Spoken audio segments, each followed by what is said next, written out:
it's Lynn Bardowski, founder at Million Dollar Party Girl, with the fun and fabulous Karen Clark of My Business Presence. Hey, Karen. Great to be here. Thank you. It's great to see you. I feel like it's been so long since I saw you. I know. Yeah. We actually got to meet. Has it been 2 years? It's been a while. I think it's been more like 3 or 4. We met at the Jamboree conference. I think it was 2 years ago. 2015, yeah, I think you're right.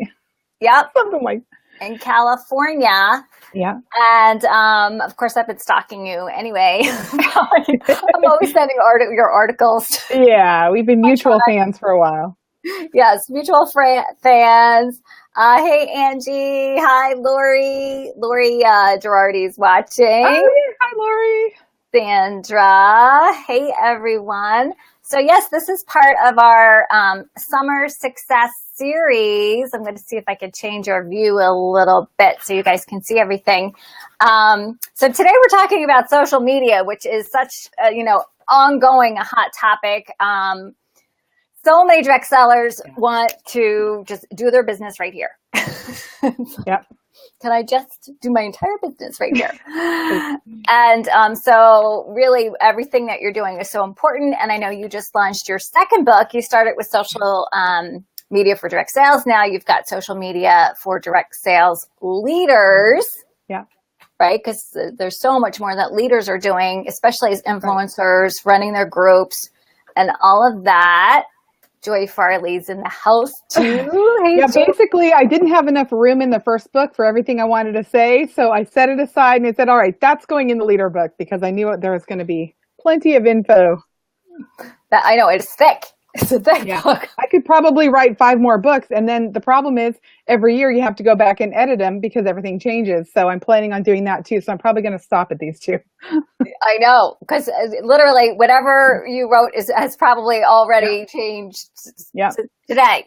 Try as I might to keep it evergreen. There are certain specific things that they moved almost within the month of me publishing the book, which is expected. So I do have online pages that people can go access updates, which is nice, but it's still constantly, being edited. Constantly evolving, just like we are. Yep.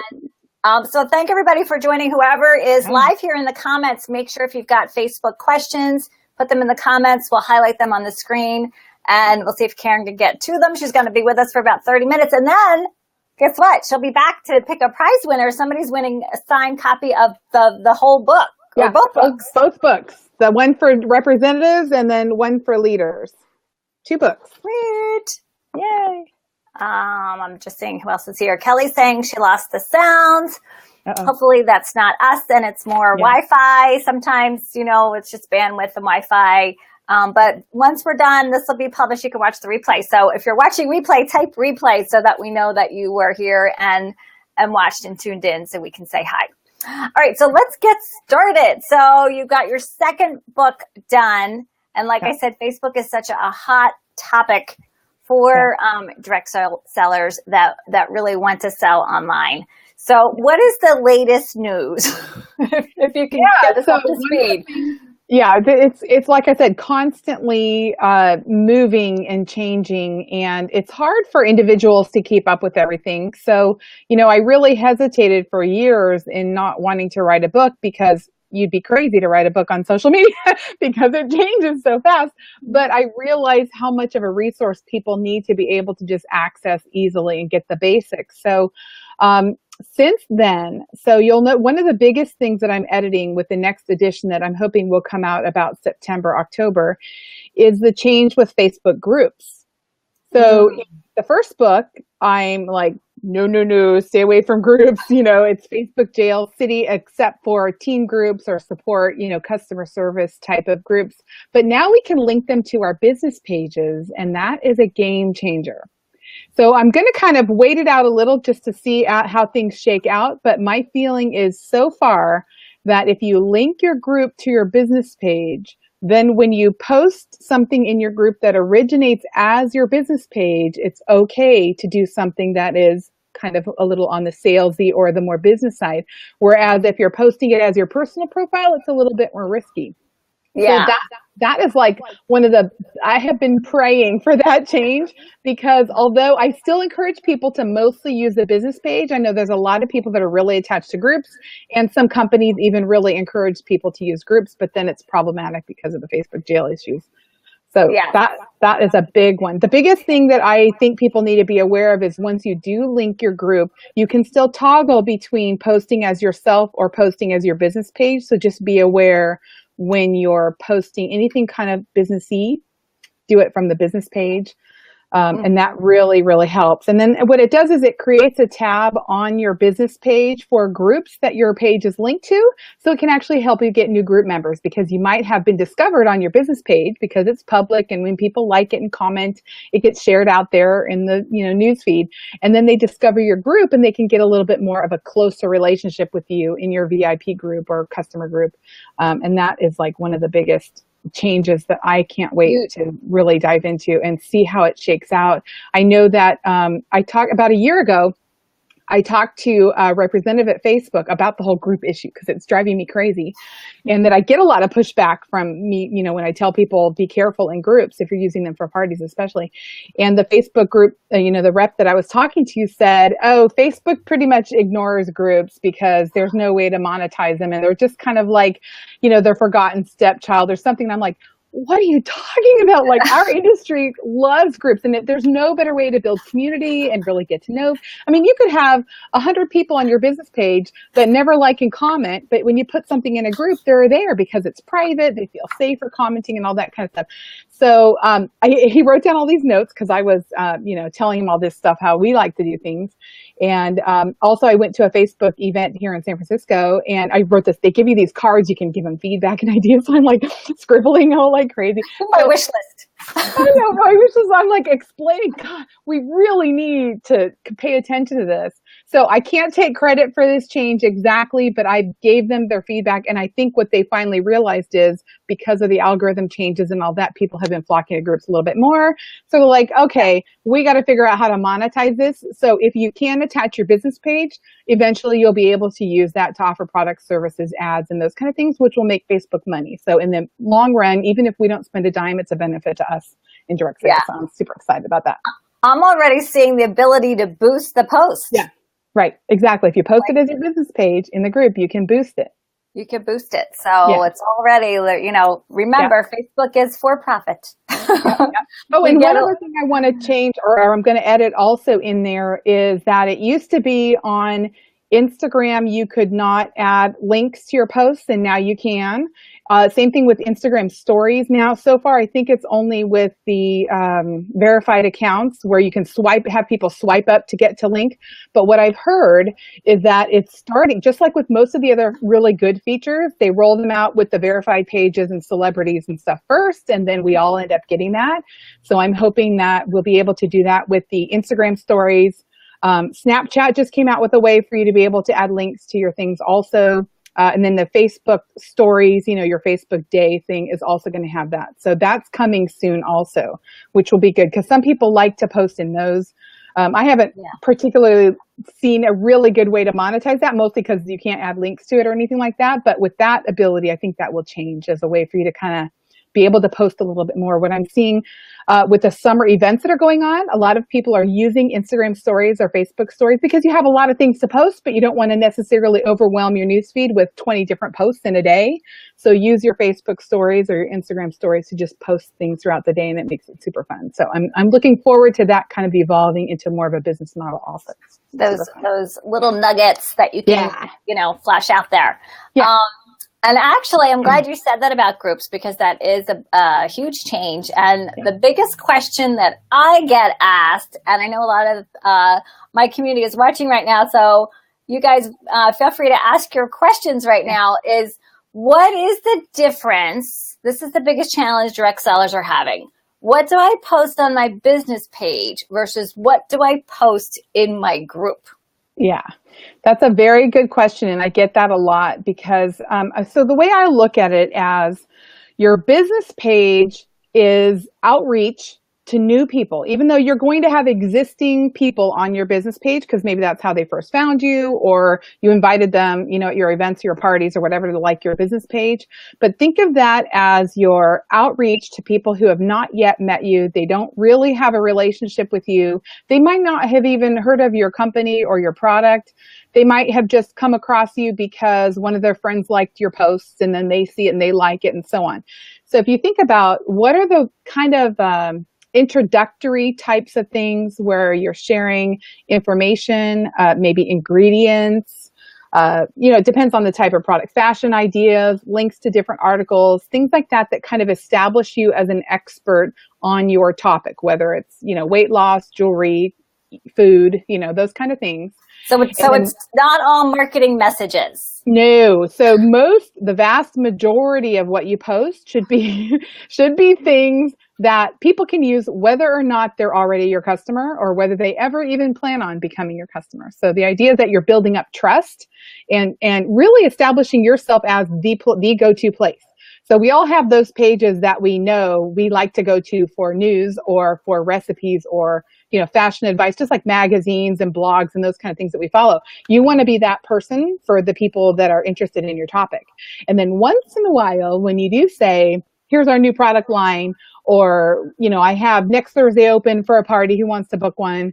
Those kinds of things are much more likely to get response because you've already built up that trust and you're looking for the new people to start saying yes to you.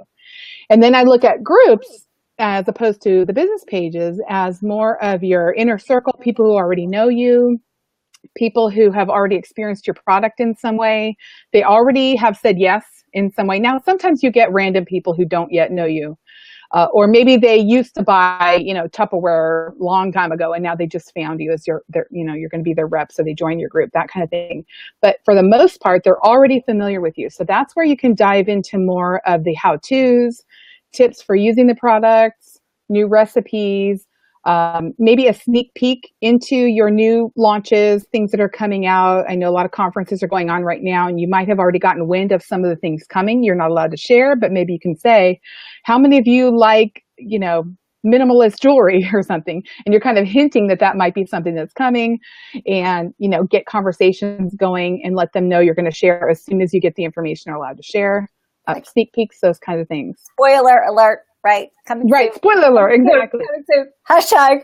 And one of the ways you can get people to join your private group is by letting them know you're going to share exclusive information there. So share the news that you get from your company. They want you to share it. It might be at certain times, but share it there first and kind of train your people to look there first. And it makes them feel special that they are getting some kind of a benefit for being in that group, as opposed to the more general, the people who haven't really met you or the more public audience. They don't really care as much that it's a new product launch because everything's new to them, right? Yeah. So share it to your VIPs first, and then share it to the other ones. That's a great way to actually add well, you don't want to add members, right, but to invite people to request to join, is to let people know on your business page, sneak peek coming for group members, request to join. Exactly. To be in the insider circle. And even what we're doing right now. So, using Facebook Live is a great way to do exactly what you're saying on your business page. You can interview a customer and have them share how they're using your product. Perfect. I love that. In fact, what I've been doing lately on my own page is doing Facebook Lives just occasionally on my business page, but then doing them more within my groups. And then on my public ones, I can say, this is a taste of what you get in my groups. And then they're like, well, I want more of this. So they're more likely to join the group. Got to be in the circle, the inner circle. Yeah. Here's a great question from Joan D'Souza, who's one of our part of our community. She's saying, when you post information, do you add your website? So should you always be adding links and call to actions, or just posting information? Okay, great. So usually what I teach, and it's in my book too, is what I call 911. That's a proportion of salesy posts to non-salesy. So the 9 is non-marketing posts. Now it could be related to your business, but you're not asking for a sale. So if you think of it like 90% of the things, it can be information, it can be about your product, even it can be a picture using your product, those kinds of things, as long as it's educational, but not posting the link. And then the one time or the 10% of the time when you do post something where you do post the link, that's the time you're going to be more likely to get action. Now, it doesn't mean they can't do business with you because they're connected to your page. They just click through and get to your link. The people that are interested at that point, maybe they see a recipe that you post and like, oh my gosh, I have to have that. It's not like they're stuck because you didn't put your link. They know how to find out that information. They just hover over your name and they can get to it. But what'll happen is the less you have those calls to action or the links within your post, the higher your visibility in the newsfeed and the less spammy it feels to the readers. So they're less likely to mark you as spam and all that. So it pays to not put your link most of the time. And one thing I do like to say also is, let's say you have a whole bunch of stuff to share at once, especially like I said, conferences and all that. You just always have so much to say afterwards. Do you want a multi-image post or a carousel type of post where you can include I don't know, 50 or something different things in one post. And in that one, you could put the link for where people can buy it without overwhelming the feed with a bunch of salesy posts. And that really helps. Yeah, and today's consumer is savvy. If they want something, they will figure out how to get it. Exactly. We don't always need to have a exact track of breadcrumbs right to the end of the trail. Well, and if you've done your job right and you've given them information that they are going to benefit from, they see you as their consultant. They're going to go to your website and it's not a problem. I have rarely seen any problem where people feel like, well, they're just going to go Google it instead. No, they're not. They want the info from you. You're the one sharing it. They're going to trace it back to your website. You should have it in your personal profile. You should have it in your business page. You should have it in your group. Make it easy for them to find that link, but you don't have to put on the actual post. And then they'll comment and ask how to buy it, and that increases your engagement. Exactly. And then you can certainly put it in the comments. Yes. Yeah. Sometimes less is more. Christina has a great question. Another one I get asked all the time. Which is best, and do I need both a page and a group? Okay, so you're going to get different opinions on this. My personal opinion is if you only want to do one, maybe you have a very full life, business, kids, job, maybe outside the house, taking care of your parents, whatever, and you're like, I got 20 minutes a day to work on this, business page would be the one that I would say, because it's a way for you to meet new people. So it's a way for you to get found in the search engines. It's a way for your friends' friends and friends of friends of friends to find you. And it's where Facebook wants us to do business.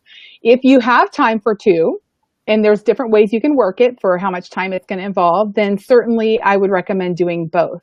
A group for more customer service, or if you're a leader or starting to build a team, a group for your team is certainly appropriate. So I think, like I mentioned before, I think of your business page as outreach and your group as more internal communication among people who are already connected to you. Yeah, because they are, a time investment. And the probably the worst thing you can do is try to be everything to everybody and then not do anything.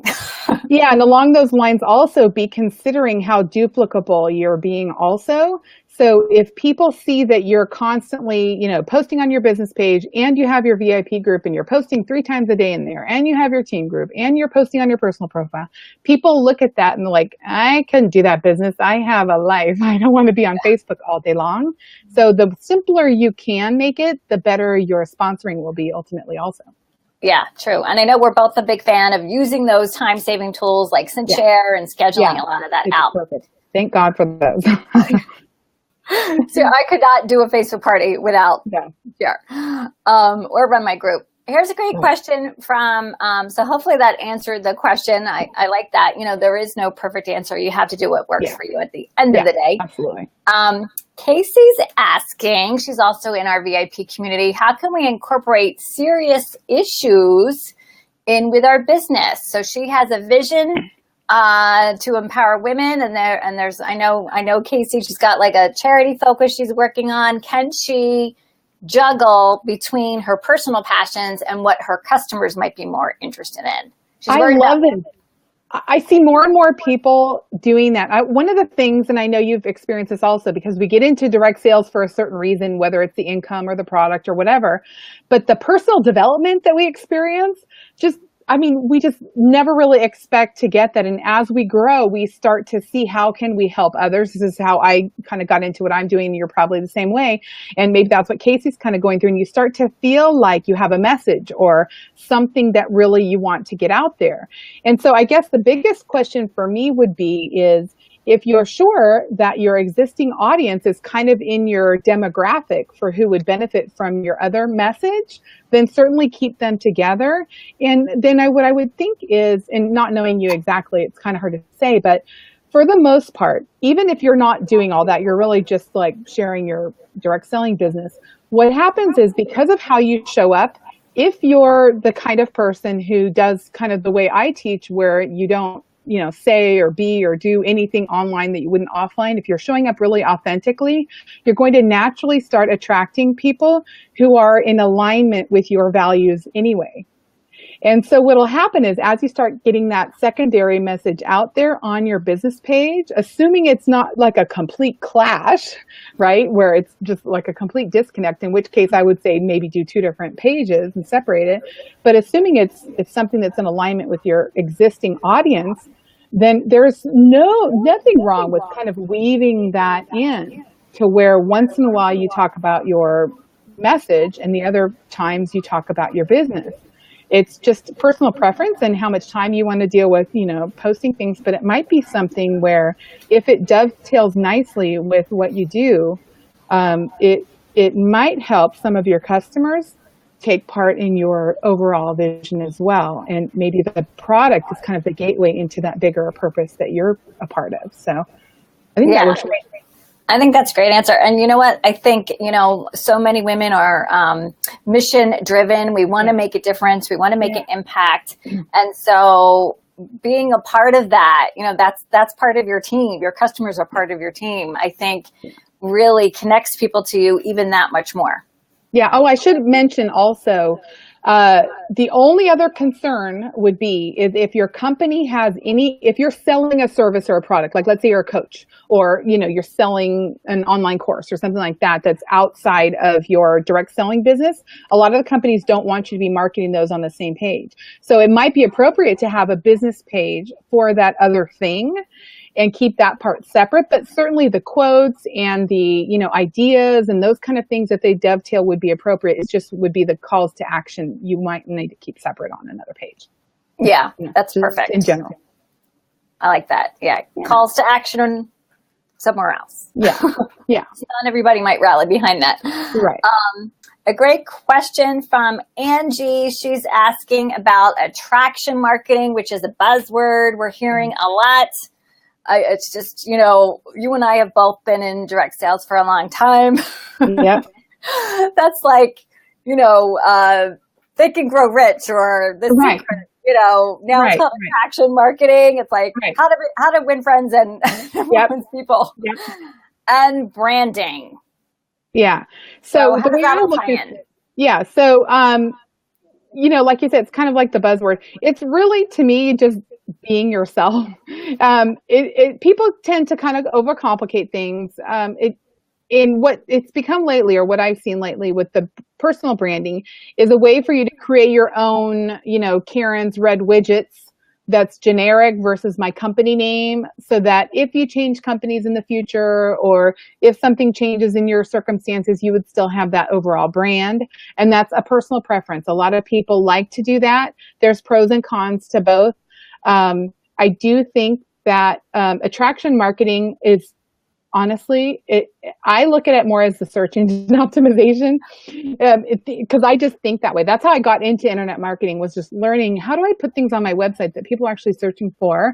And then all of a sudden, those products were the ones that were selling. It's like not rocket science, but it's something that a lot of people don't do. So if you think about, how can I be the type of person that people want to follow? How can I show up in a way that shows people who I am, and so that they say yes? How can I demonstrate this product in a way that helps people understand it? What can I say about it where it will show up in the search engines, or it will be shareable? So that really, it's kind of a broad thing, but I'd like to really think about, how would you explain things to people if they really didn't know anything about what you're doing? put those words in your posts, put those words in your about page, put those words on your descriptions, on your videos, on your YouTube channel, on your everything, because that's what people are doing. What happens is, even if, Susie Q tells me to go to Jane's page, I might still Google her to see, is this girl even legit? Because everybody's always telling me to go do something, right? So I'm going to go Google, and you want to make sure that you're showing up in those places. So you can be a magnet to your business simply with the power of the words that you say. Of course, the beautiful images and having things, your colors and your fonts that you like, that all kind of goes along with it if you want to kind of be identifiable and recognizable as a personal brand. But the mechanics of it is really just the words that you type. Yeah. My phone's ringing. And I'm going to ignore it because I can't reach it. Somebody found you on Google search right now. I guess so. So I hope that answers the question. And maybe we can wrap up with that, because I think that is the key difference between a page and a group, which so many people don't realize. And I'm using two words: searchable and shareable. Absolutely. So Google or Facebook pages are indexed just like a website, like a blog, and can be found in a Google search. So let's talk about keywords and SEO for a little bit, because I know you cover that in your book. Yeah. It's one of those things where literally when I was in the field doing direct sales, this was back in the late 90s, where the companies weren't even having their own websites yet because they were afraid that was going to interfere with the person-to-person stuff. My company said, go ahead and make a website, because they didn't really know any better. So I did that. And then I learned how to do search engine, and I started one product at a time on one web page each time. And I optimized it with these keywords, and I did one a month. And I made it through 40 products. And still to this day, I ended up selling that website to somebody in my downline. Still to this day, those 40 products are the ones that are sold every single month because of the optimization. It's super powerful. So it's a matter of knowing what people are searching for. And Google, of course, changes its algorithms all the time to keep ahead of the spammers. But the simplest way to do this is to, like, when somebody asks you a question about something, write that down. Write a post about that, because chances are somebody's Googling that. So we all have lingo within our companies and our products that we call different things.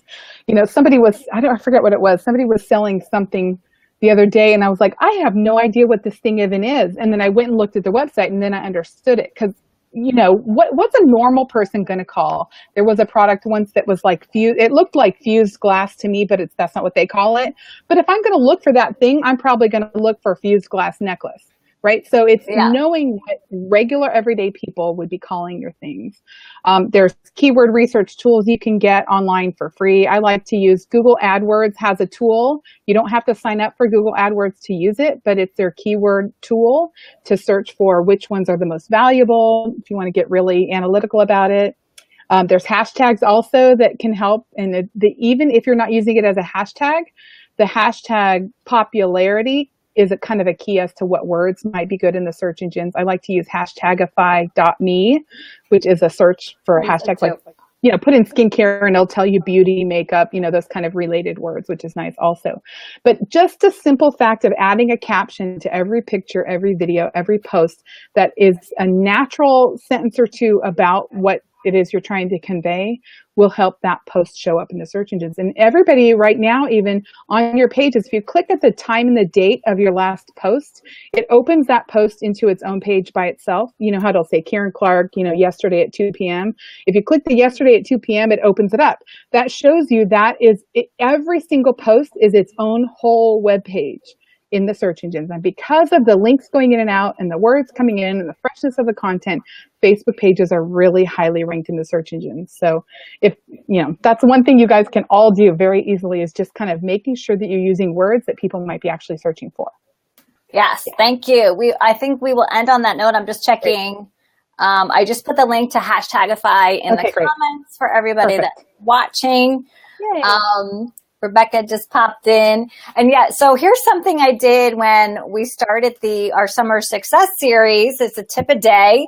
The first thing I did was I said, tell me what your struggles are. That's how you find out your keywords. Exactly. It's really not rocket science. It's just answering questions people want to know. And even like on YouTube, people say that's the second most popular search engines. I go there all the time to look for how to do something. All you have to do is answer the questions. Go and see what's popular on YouTube, make a post about it, make a video about it. So simple, right? We make things so hard. Yep. Hard. I will take one more question because this one I hear a lot. So if somebody was going to start a Facebook page, how do they set it up? Are they a public figure? Are they a business, or are they a brand? So first, check your company's policies and procedures. Sometimes they are very specific about that. If not, it honestly doesn't matter. The only way it matters, first of all, well, I guess it does matter. I do not recommend choosing the local page category. Just eliminate that from your options. And I'm glad you didn't mention that, just because it limits you in search.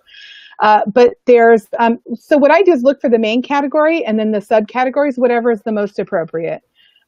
Most of the time for direct sellers party plan, it's going to be product. And then within there, you can find health and wellness, jewelry, those kind of subcategories.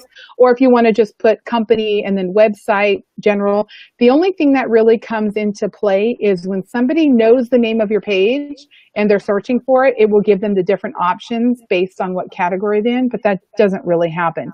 Now, if you want to use public figure, they're designed for them to be used in your own name. And those can be really helpful also, especially if you're trying to kind of brand yourself, just because so like mine is Karen Clark, because I know people search for my name, Karen Clark. I'm a speaker. They know my name. They don't know my company is called My Business Presence. Nobody's searching for that. So I put it in my own name, but it can also cause confusion because then people are trying to tag me, and like my husband's trying to tag me in pictures of us at the lake, and he's tagging my business page. And I'm like, no, don't do that. So it's, there's, and it's a common name too. Yeah. It's like, so it really is up to you, personal preference. The main thing about choosing your category and naming your page is to follow your company's policies and procedures. I see so many people who name their page the name of the company, and then legal comes back and takes it down. So you don't want that to happen. Yes.